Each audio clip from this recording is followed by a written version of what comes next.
Good morning. I want to begin by thanking those who have gathered here today, whether in this chamber, in the halls of financial institutions across this country, or among the broader public who are watching these developments with understandable concern.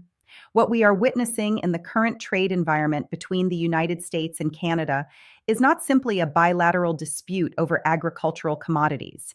It is a signal, a significant and consequential signal about the direction of American economic policy, the reliability of our trade commitments, and the long-term structural health of global supply chains that millions of American families and businesses depend upon every single day. Let me be precise about what has occurred. As the decision to freeze approximately $840 million in Canadian wheat exports through punitive tariff mechanisms and trade restrictions represents one of the most disruptive unilateral agricultural trade actions taken by the United States government in recent memory.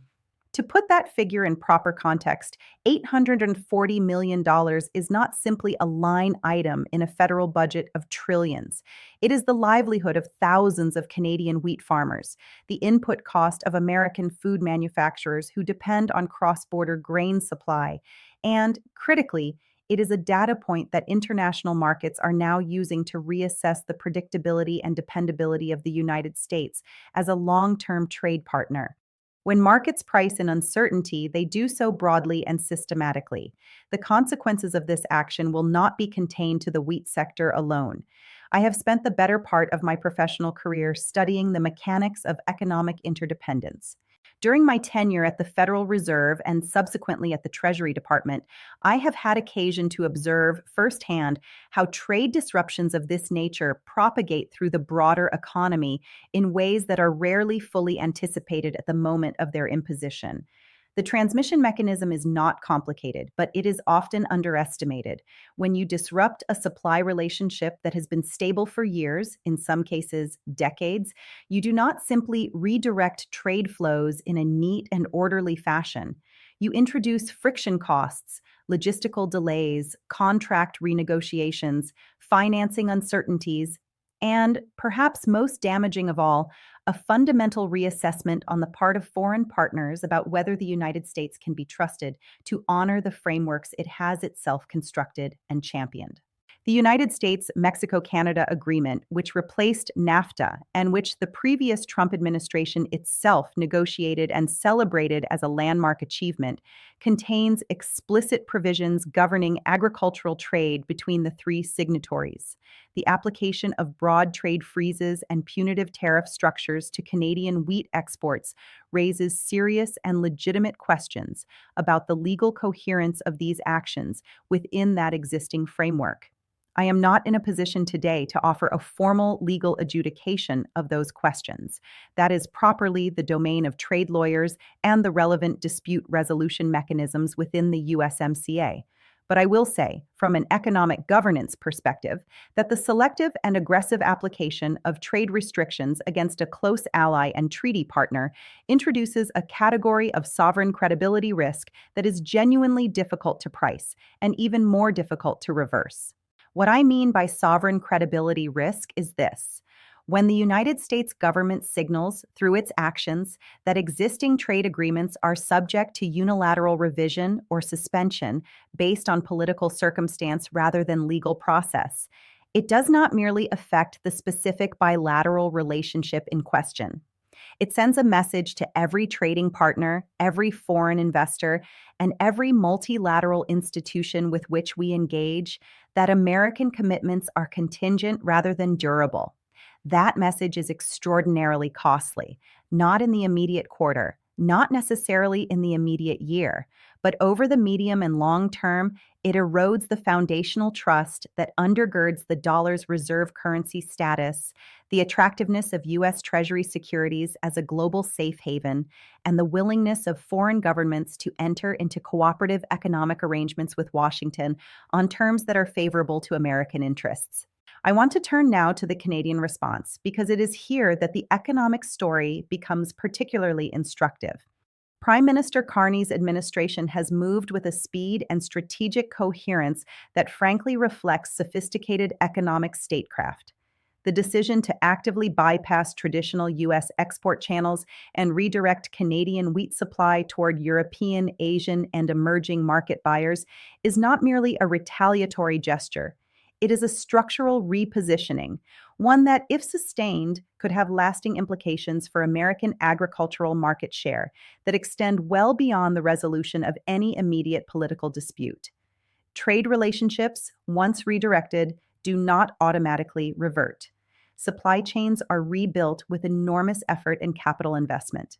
When a buyer finds a reliable new supplier and invests in the logistical, financial, and contractual infrastructure to support that relationship, the original supplier does not simply reclaim its position upon the lifting of tariffs. The market has moved. The relationship has changed. And the United States, in this scenario, bears the cost of that dislocation. This is a pattern I have observed repeatedly in economic history, and it is one that deserves careful attention from policymakers at every level of government. The Smoot-Hawley Tariff Act of 1930 is the most frequently cited historical analog, and while I do not suggest that the current situation is equivalent in scale or scope, the underlying dynamic shares important structural similarities. Protectionist trade actions, even when motivated by legitimate concerns about domestic industry competitiveness or national security, frequently produce retaliatory responses that accelerate the very economic deterioration they were intended to prevent. The difference today, and this is a critical distinction, is that the global economy is far more deeply integrated. Information travels instantaneously, and foreign governments have far more sophisticated tools available to them for rapid economic repositioning than existed in the 1930s. The speed with which Canada has moved to establish alternative market relationships is itself a reflection of that modern capacity. Let us also consider the domestic agricultural implications with the seriousness they deserve. American wheat farmers, particularly in states like Kansas, North Dakota, Montana, and Washington, operate within a tightly integrated North American grain market. The disruption of Canadian wheat flows does not simply open new market opportunities for American producers, as some trade restriction proponents suggest. It also disrupts the shared infrastructure, the rail networks, the grain elevators, the commodity financing structures that American and Canadian agricultural interests have built together over generations. American agricultural exporters who rely on Canadian port facilities, Canadian rail connections, and cross-border logistical partnerships are not insulated from the consequences of this action. They are, in many respects, directly exposed to them. The assumption that trade restrictions against a neighbor create net gains for domestic producers reflects a fundamental misunderstanding of how deeply integrated North American agriculture has become. I will conclude this first section by framing what I believe to be the central economic question that policymakers must now confront. It is not, as some in the current administration appear to believe, a question of whether the United States can afford to impose these trade restrictions. It is a question of whether the United States can afford the compounding costs, financial, reputational, structural, and strategic, of the response that these restrictions have now set in motion. Prime Minister Carney's move is not simply a market bypass. It is the beginning of a recalibration of Canada's economic architecture away from dependence on U.S. market access, and that recalibration, if it continues and deepens, will be far more expensive for the United States to reverse than it was for Canada to initiate. That is the economic reality we must now examine with clear eyes and disciplined analytical rigor. When we examine the structural dimensions of what Prime Minister Carney's administration has set in motion, we must resist the temptation to analyze it purely through the lens of short-term trade flow disruption. That framing, while intuitively accessible, fundamentally underestimates the strategic depth of what is occurring. What Canada has initiated is not a temporary detour around an American trade obstacle. It is, in the most precise economic sense of the term, a deliberate and accelerated diversification of its export dependency profile. and the implications of that diversification for American agricultural competitiveness, commodity pricing power, and long-term market positioning deserve sustained and serious analytical attention from every institution charged with monitoring the health of the American economy. Let me begin with the European dimension, because it is here that the immediate redirection of Canadian wheat supply is most clearly taking shape. The European Union, which has itself been engaged in a sustained effort to reduce agricultural import dependencies following the disruptions caused by the Russian invasion of Ukraine and the subsequent collapse of Black Sea grain export corridors, represents an extraordinarily well-timed destination market for Canadian wheat producers. European grain buyers, many of whom have spent the past 3 years actively rebuilding and diversifying their supplier networks, are precisely the kind of sophisticated, high volume, long term purchasers that Canadian agricultural exporters would want to cultivate. These are not spot market transactions. These are the beginnings of contractual relationships backed by shipping infrastructure investment, quality certification alignment, and the kind of government to government trade facilitation that the Carney administration has been pursuing with notable energy and diplomatic skill. The alignment between Canadian supply availability and European demand timing is, from a market structure perspective, nearly optimal. Canadian spring wheat, which commands premium pricing in global commodity markets due to its high protein content and milling quality, is exactly the category of agricultural product for which European processors, particularly in the pasta, bread, and specialty flour manufacturing sectors, are willing to pay a sustained price premium and to invest in stable supply relationships. When I say that trade relationships, once redirected, do not automatically revert, I am speaking precisely about this category of high value agricultural commodity trade. The European buyers who are now entering into supply arrangements with Canadian wheat producers are not doing so as a temporary measure. They are doing so as a structural hedge against the kind of supply chain volatility that American trade policy has, in their assessment, now demonstrated it is capable of generating. That assessment, once formed, is extraordinarily difficult to dislodge through subsequent policy reversal alone. Turning to the Asian dimension of Canada's market bypass strategy, the picture is equally consequential and, in some respects, even more significant from a long-term American agricultural market share perspective. The Asia-Pacific region, encompassing Japan, South Korea, the Philippines, Indonesia, Vietnam, and increasingly India, represents the fastest-growing segment of global wheat import demand. Rising middle-class populations, rapid urbanization, and shifting dietary patterns toward wheat-based food products have created sustained demand growth in these markets that is projected by most credible agricultural economic forecasts to continue for at least the next 2 decades. These are the markets that American agricultural exporters have historically competed for with Australian, Canadian, Argentine, and European suppliers. They are markets where relationships, consistency of supply, and price reliability matter enormously. Canada's strategic pivot toward these markets, accelerated by the current trade freeze, positions Canadian wheat producers to deepen exactly the kinds of long-term supply relationships with Asian buyers that will determine agricultural market share for a generation.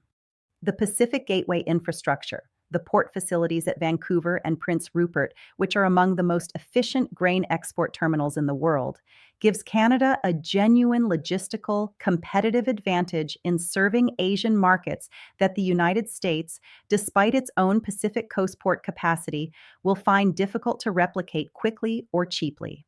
When trade policy decisions effectively push a major competitor to invest more deeply in the very market relationships and export infrastructure that determine long-term competitiveness, the self-defeating nature of those decisions becomes a matter of straightforward economic arithmetic rather than ideological debate.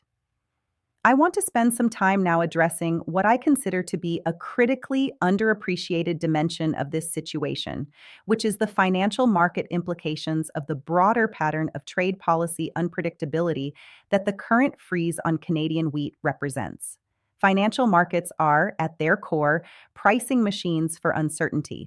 They do not simply respond to the specific economic consequences of any given policy action. They respond to what that action signals about the broader policy environment, about the likelihood of similar actions in the future, about the reliability of regulatory and trade frameworks, and about the degree to which economic actors can make long term investment and contracting decisions with confidence that the rules governing those decisions will remain stable. On all of these dimensions, the current action against Canadian wheat sends signals that are genuinely troubling from a financial stability perspective. Consider the position of a major American food manufacturing corporation, a company that produces bread, pasta, breakfast cereals, or any of the dozens of other wheat intensive consumer products that form the backbone of the American packaged food industry. That company's supply chain planning, its input cost forecasting, its commodity hedging strategy, and its long term capital allocation decisions all depend on assumptions about the stability and predictability of North American grain markets. When the federal government introduces a unilateral freeze on $840 million worth of cross border wheat trade, it does not simply affect that company's immediate input costs.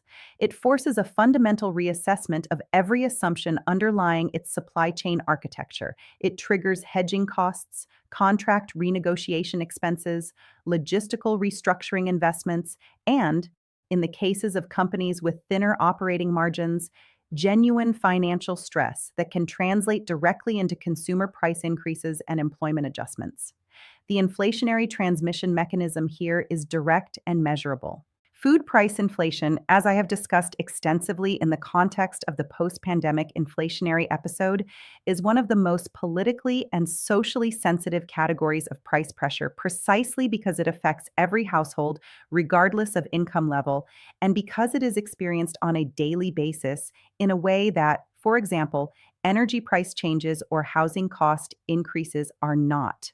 When trade restrictions disrupt agricultural supply chains and push input costs higher for food manufacturers, the downstream effect on grocery store prices is not theoretical. It is real, it is relatively rapid, and it is felt most acutely by lower and middle income households that spend a higher proportion of their income on food. The Federal Reserve, in its monetary policy deliberations, would be compelled to take careful note of any sustained food price pressure emerging from agricultural trade disruptions of this nature.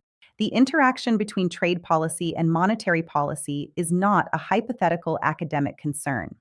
It is a live and consequential policy coordination challenge. I also want to address the labor market dimensions of this situation because they tend to receive insufficient attention in discussions that focus primarily on commodity prices and trade flow volumes. The American agricultural sector employs, directly and indirectly, millions of workers, not only on farms themselves, but in the processing facilities, transportation networks, financial services firms, and rural community businesses that depend on agricultural economic activity. Trade disruptions that reduce agricultural sector revenues, that create uncertainty about future market access, and that accelerate the repositioning of international buyers away from American suppliers do not leave labor markets unaffected.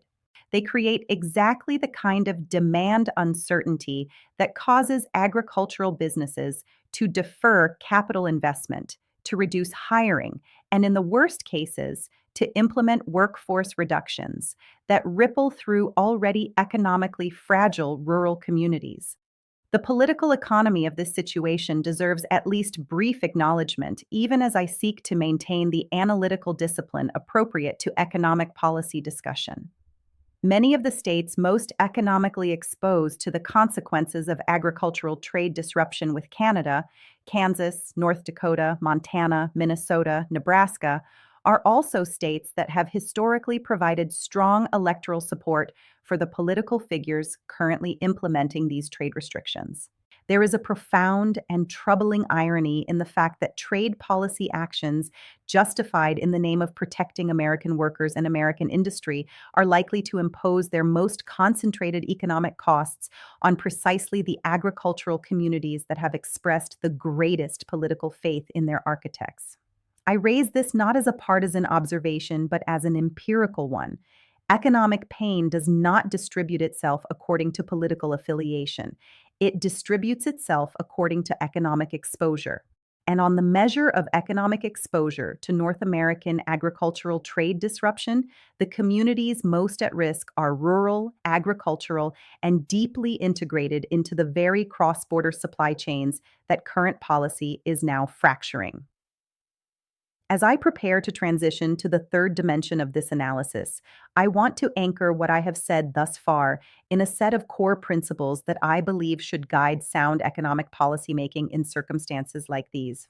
First, trade policy must be evaluated not only on the basis of its stated objectives, but on the basis of its measurable, verifiable economic consequences for producers, for consumers, for workers, and for the long term competitive positioning of the American economy. Second, the costs of trade policy uncertainty are not one time events. They compound over time, accumulating in the form of redirected investment, restructured supply chains, and recalibrated international relationships that become progressively more expensive to reverse. Third, and perhaps most fundamentally, the credibility of the United States as a reliable economic partner is not a soft or intangible asset.